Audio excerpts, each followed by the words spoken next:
Hello guys, this is Utsav Batteneni back with another new video.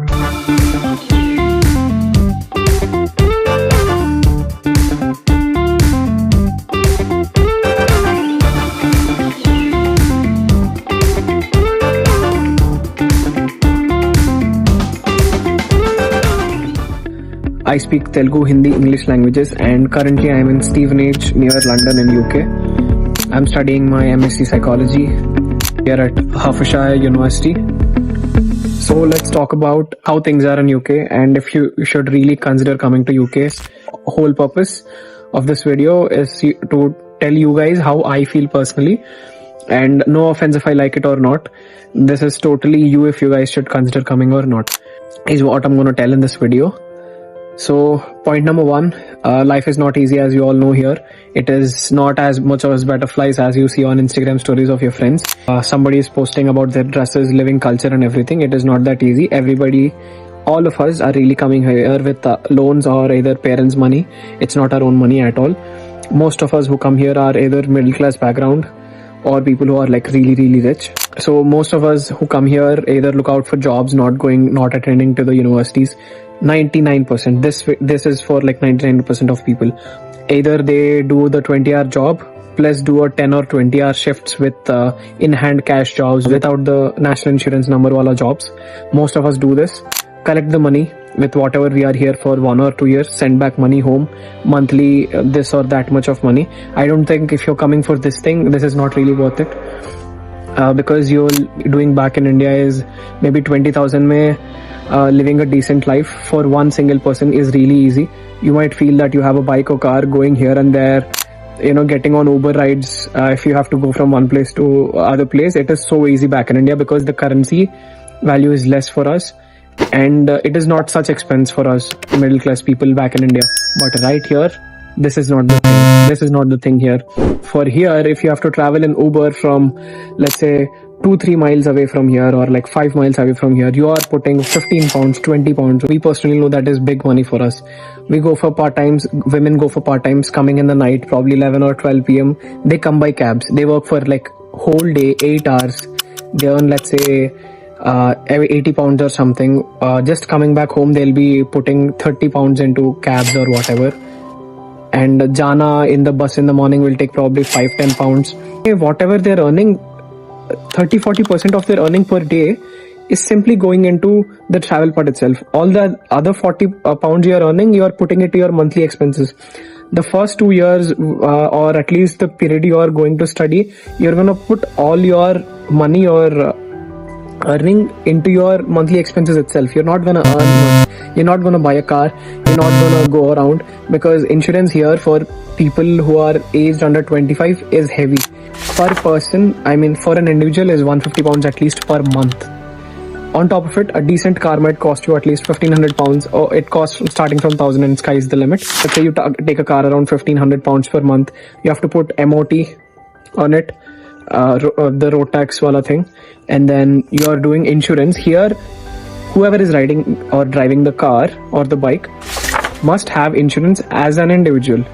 I have an insurance, so of my car. Only I am going to ride my car. Nobody else is allowed to ride my car. If somebody wants to drive my car, they have to get an insurance. Let's say if they're taking a car for a month, they have to get insurance on their name for 1 month to ride my car. It is like that. Let's say I'm driving my friend's car for a day. I have to take a temporary insurance for 1 day or 2 days. So it's not easy. If you're thinking of planning getting a car, doing Uber Eats, then it is a good idea if you're doing it for full time after your PSW thing, after you get your PSW, or if you have a full-time job, probably you can do that. But if you are a student and doing part-time for 20 hours buying a car, I don't think it's a good idea. Probably get a cycle and do that thing. Probably people who have good money, people who are looking for opportunities and not worrying about money behind their minds, those people can come here. If you want to live on your own, it's okay. It's all right. Back in India, we might be thinking that, my friend is in Australia or America. He's earning much. He's studying there. He's taking care of everything. Bro, he is, but he's also spending that very money into that. work he is doing. He has his travels and everything. Okay, he also has to pay the loans he took for that study.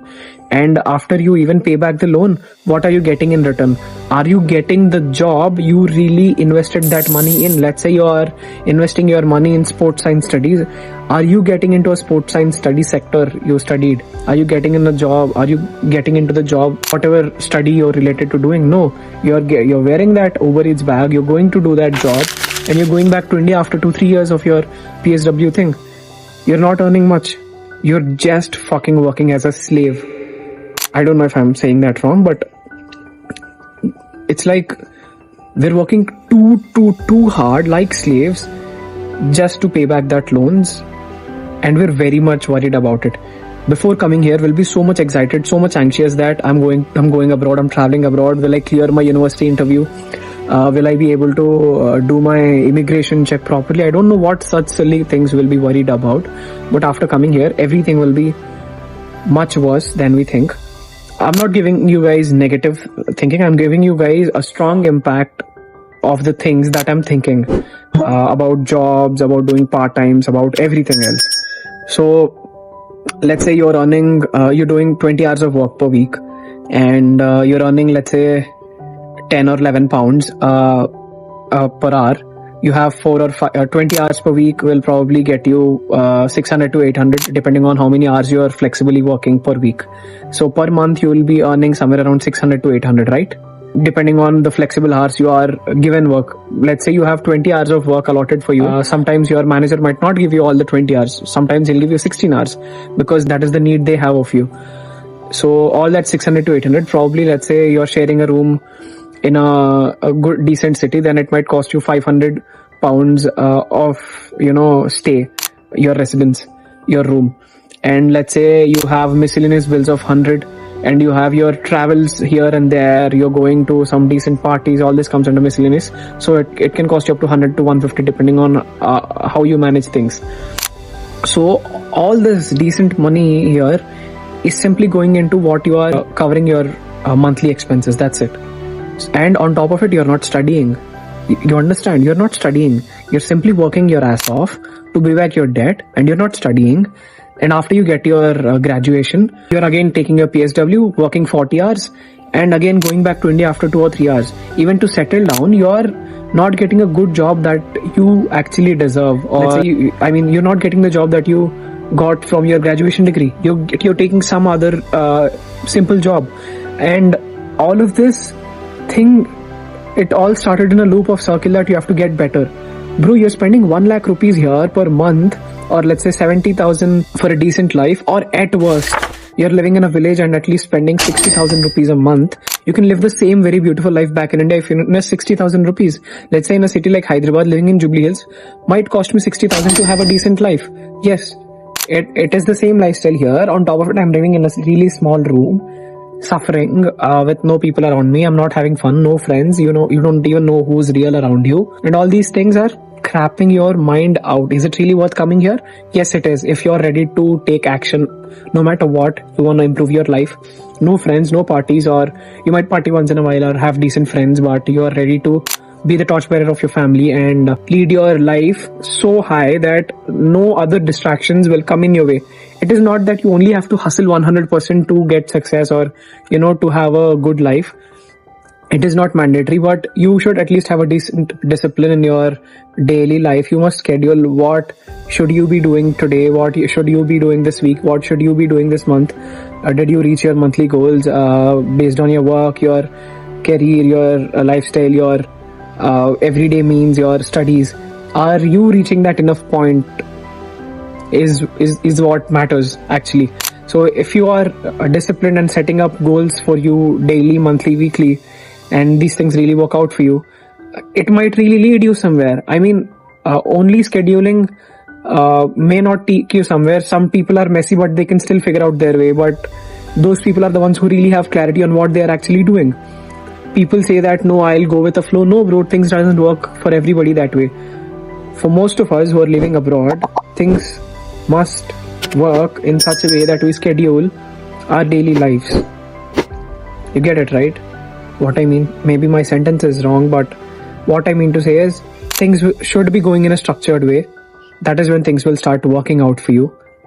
You can't encourage shit people around you. You can't encourage shit mindsets around you. People just having fun all the day, doing nothing, no productivity, messy lives, messy rooms. Such things will not improve your mind. So choose your people wise around you. I don't know from where to where I did make this video, but I hope you guys understood what I actually mean. So if you guys have dad's money behind you and you simply want to spend and everybody in your family is ready to put money on you, then come here, enjoy, do whatever you want. But if you're a middle class guy risking up your lives, then make sure you're using every single penny that you're investing here, because it's not easy lives. Another thing, if you're somebody who has money but is thinking in a very wise point that is it really coming worth here, or should I stay back, invest in a business and really take care of that business to grow, then maybe consider that business option as well, because life here is really crunchy, crumbly, adjusting. I don't feel it's really worth it if you don't want to struggle, or if you don't want to hustle much, or if you're not ready to take that shit from people around you. It might look all fancy for everybody, but it's really not that. People whoever are living in Australia, America, anybody, any middle class Indian student, I don't think it's that flower or piece of cake. That's it, and thank you guys for watching this video. I hope you guys understood a bit of what I wanted to tell you guys, and if I really think that I went off topic, but I think it makes sense whatever I spoke today. If you guys wanna talk with me a bit, you guys can ping me on Instagram, and other than that, this is all for today. This is all my personal opinion, no offense. That's it. Have a good day, keep smiling. Bye bye.